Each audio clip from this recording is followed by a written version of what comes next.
Hi, this is Mart from Mart's Movies Review. Today I'm going to talk about the movie The Batman, directed by Matt Reeves, who directed Cloverfield, Let Me In, Dawn of the Planet of the Apes, New Batman with Robert Pattinson. It's got a great, strong cast. Zoe Kravitz as Catwoman, Paul Dano as Riddler, Colin Farrell as the Penguin, Jeffrey Wright as James Gordon, Peter Sarsgaard as District Attorney Gil Colson, and the great Andy Serkis as Alfred. The story begins with it looks like Batman looking through the eyes of his mask at the apartment of Gotham's mayor, and just him fooling around with his kid, just playing silly games. Then we see afterwards just kind of a frozen creature in the room with the mayor of Gotham, and then you just see the kind of the murder of the mayor. It's actually the Riddler himself. The Riddler just kills the mayor of Gotham, Gotham's mayor. We see Batman then and Jim Gordon investigating the case, and the Riddler leaves a USB in the mayor's car, and they look at the images on the USB. Jim and Batman.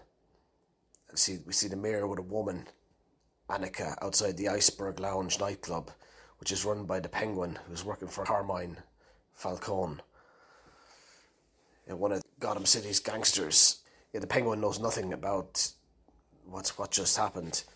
So then you have Selena Kyle, Catwoman, who's working at the nightclub, and she's in with the Penguin and Falcone, and they show Batman following her home to her own place, and they show that she was a friend with the woman that was seeing the mayor.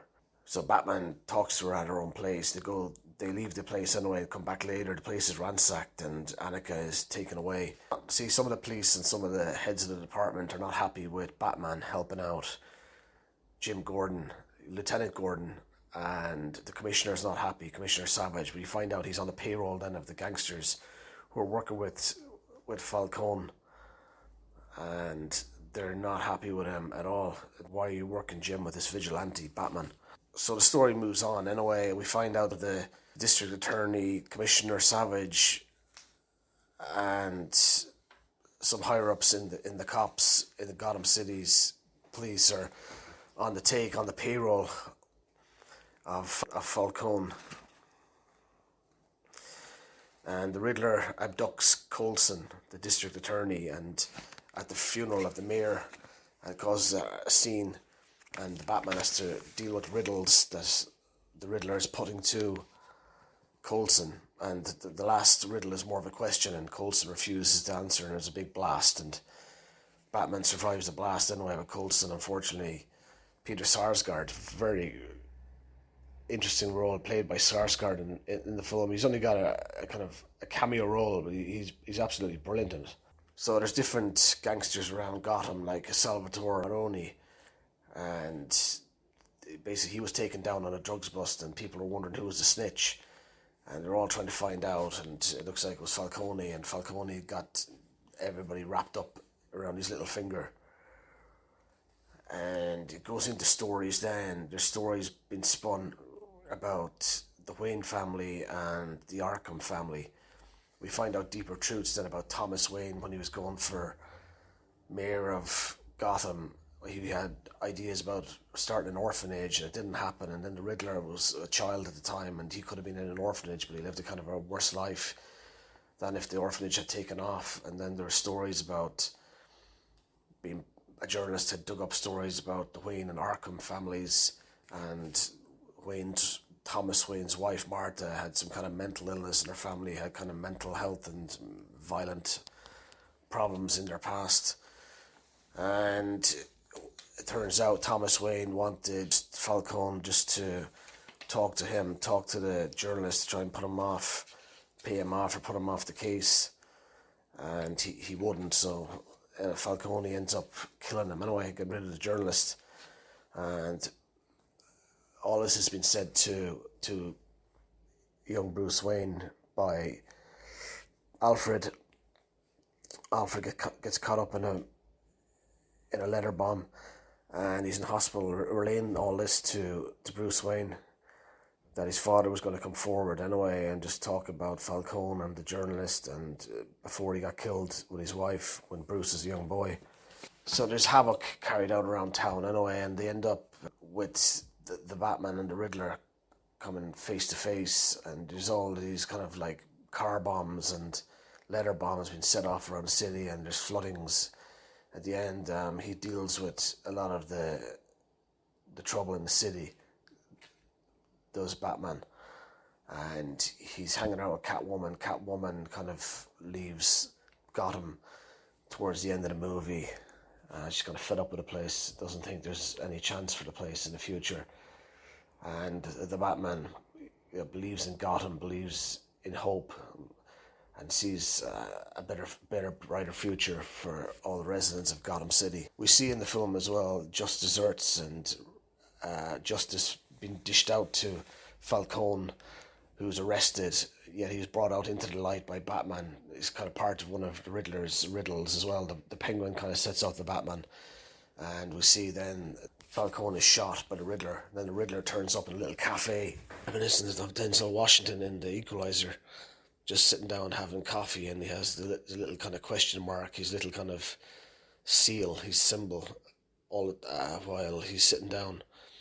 And he has a face-to-face with the Batman in a way, and you think like that he knows that Bruce Wayne and the Batman are the same person. Yeah, he doesn't, but he's got a lot of time for Batman. He doesn't like Bruce Wayne at all, which is kind of unusual because he's looking at the same person. And, you know, he's raging in a way in prison and kind of laughing. And there's another guy who steps up beside him then, or I don't know if he's in prison beside him or outside. You know, telling them that I think what you did was great, what you did was wonderful, like your ideas, the way you played Batman and the rest of the cops, and it turns out it's the Joker. If the Joker turns out to be who I think he is, he's going to have a great career in front of him, because the actor is kind of a star actor now. He'll become a superstar actor. He'll go from a star to a superstar very soon. All in all, the movie is 3 hours long, 180 minutes. Yeah, it doesn't feel like 180 minutes. I think the story is very, very well told, and there's a lot of storylines within the story that connect all the characters, and it makes you understand their backgrounds and who's related to who. And it's just got a nice backstory to the Wayne family and the Arkham family, who obviously ran the Arkham Asylum, where a lot of these criminal types end up. You know, it's funny, someone I know had one of these flasks, you know, the flasks with the movie Straight Outta Compton. You know, you've got these flasks nowadays are straight out of Arkham Asylum.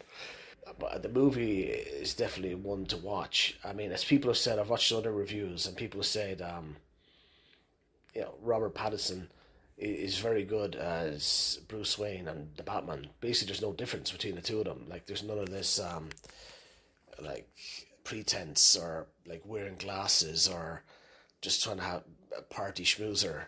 You know, he's just basically the same guy, but he is slightly different. But Robert Pattinson, I believe, is great. He's great as Bruce Wayne and the Batman.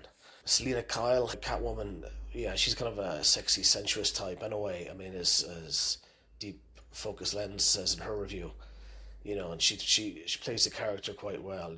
There is certain lines of dialogue could have been taken out, but beyond that, yeah, she plays the character very well. Like, her fight scenes are excellent as well, and her relationship with her father is interesting. The Penguin, played by Colin Farrell. Like, a lot of people underestimate Farrell as an actor. He's probably more better in playing. He can play lead characters, but he's more suited to playing in a cast of characters. Yeah, but he's brilliant in the movie. He's absolutely brilliant, Colin Farrell. I mean, if you watched him in The Gentleman as well, he's excellent as Coach. The Riddler, Paul Dano. Yeah, Paul Dano is an excellent actor, and he can play certain roles are suited to him. And he's definitely the right guy for the Riddler. The Joker is going to be an excellent role. Jim Gordon is Lieutenant Gordon here. He's not Commissioner Gordon. You know, he's played by Jeffrey Wright, and Jeffrey Wright is excellent. He's really, really impressive in the role. You know, he's got good energy and he's got a great attitude to him, but he stands up to Batman as well when he has to. Peter Sarsgaard, as I mentioned earlier, is Gil Colson is brilliant in his cameo. John Turturro as Falcone is brilliant because actors should look different, behave different in roles, and he's got a moustache. He looks different. He's behaving different, and it's just brilliantly played. I would recommend the Batman to see. It doesn't feel like 180 minutes, so you can watch it in the cinema now. I'd go to the cinema. I went there with a friend of mine, and it was excellent. You know, you see the up-and-coming movies as well. I hadn't been to the cinema since 2019, since the film, the Christopher Plummer movie, Knives Out. So I hadn't been to the cinema for a long, long time now, over 3 years. It's great to be back again. Going to see the cinema more often now. I'm going to check out more movies. For Mart's Movies review. That's the end of the review of The Batman. You can watch Lear Media videos up on YouTube and click the red button on the right hand side of this YouTube video. And you can watch our videos up on Facebook, Twitter, and the rest of the social media outlets. Talk to you next time.